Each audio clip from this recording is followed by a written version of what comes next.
এটা কেমন কেকেআর দল, যে দলটাকে দেখে মনে হচ্ছে খুবই অচেনা একটা দল। ভেঙ্কটেশ আয়ার, রাসেল, রিঙ্কুদের দেখে মনেই হচ্ছে না যে তারা খেলাটা জানে আদৌ।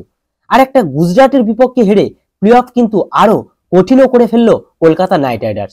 তাই এই হারের পর কেকেআর ছাঁটাই করতে চলেছে 4 তারকা প্লেয়ারকে। তো সেই 4 তারকা প্লেয়ার কারা সেটা জানার আগে এই হারের পিছনে ম্যানেজমেন্ট কতটা দায়ী সেটাও কিন্তু জেনে নেব।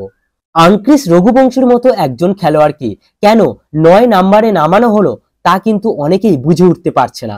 কারণ আঙ্ক্রিস রঘুবংশী কোনো ফিনিশিয়ার নয়, তিনি মূলত 3 অথবা 4 নম্বরে ব্যাটিং করতে, বড় বড় ইনিংস খেলতে অভ্যস্ত। কিন্তু টিম ম্যানেজমেন্ট রমনদীপ সিং এর পরেই তাকে ব্যাটিং এ নামাচ্ছে, যা আসলে খুবই খুবই হতাশাজনক। ঘরের মাঠে গুজরাট টাইটান্সের বিপক্ষে কলকাতা নাইট রাইডার্স 199 রানের লক্ষ্যে ব্যাট করতে নেমে 159 রানে ইনিংস শেষ করেছে, যার ফলে ম্যাচটি কিন্তু 39 রানেই হেরে গিয়েছে। আর এই ম্যাচ হারার পর বেশ কিছু খেলোয়াড়কে দায়ী করা হয়েছে। আর সমর্থকরাও দাবি করছেন এই 4 জন খেলোয়াড়কেই বিশেষ করে বাদ দিতেই হবে, যার মধ্যে প্রথমেই নাম রয়েছে ভেঙ্কটেশ আয়ারের নাম। এবারের আইপিএলে ভেঙ্কটেশ আয়ার 8 ম্যাচ খেলে মাত্র 135 রান সংগ্রহ করেছেন, আর এই ম্যাচে 19 বল খেলে মাত্র 14 রান করেছেন। তো বুঝতেই পারছেন তিনি কতটা বাজে ব্যাটিং করে যাচ্ছেন।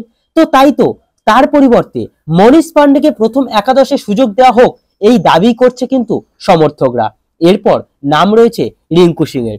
রিঙ্কু সিং এবারের আইপিএলে খুব একটা ভালো ব্যাটিং করতে পারছেই না, তাকে অন্যতম ফিনিশার হিসেবে ধরে রাখা হয়েছিল, কিন্তু তার দাম যখন থেকে বাড়ানো হয়েছে তখন থেকে তার পারফরমেন্স তোলা নিতে এসে ঠেকেছে।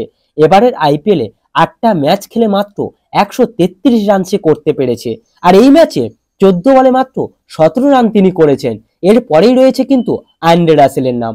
কলকাতার সবচেয়ে বড় বোঝা এখন হয়ে উঠেছে এই রাসেল, যিনি বোলিং ও ব্যাটিং কোনো বিভাগেই ভালো কিছু করতেই পারছে না। তাই তো সমর্থকরা রাসেলকে আর একাদশে দেখতেই চাইছে না, সেই জায়গায় রাম্মান পাওয়েলকে সুযোগ দেওয়ার দাবি উঠেছে বারবার। তো যাই হোক, এর পরের নামটা হচ্ছে কিন্তু রমনদীপ সিং, যে কিন্তু আগের সিজনে ব্যাট হাতে কেকেআর কে একাধিক ম্যাচ জিতিয়েছিল। তাই তো কেকেআর তাকে আশা করে 4 কোটি টাকায় রিটেন করে নিয়েছিল, কিন্তু এই সিজনে তার ধারে কাছেও তাকে পাওয়া যাচ্ছে না। 8টি ম্যাচ খেলেছে, যেখানে মাত্র 30 রান সে করতে পেরেছে, যা খুবই হতাশাজনক পারফরমেন্স।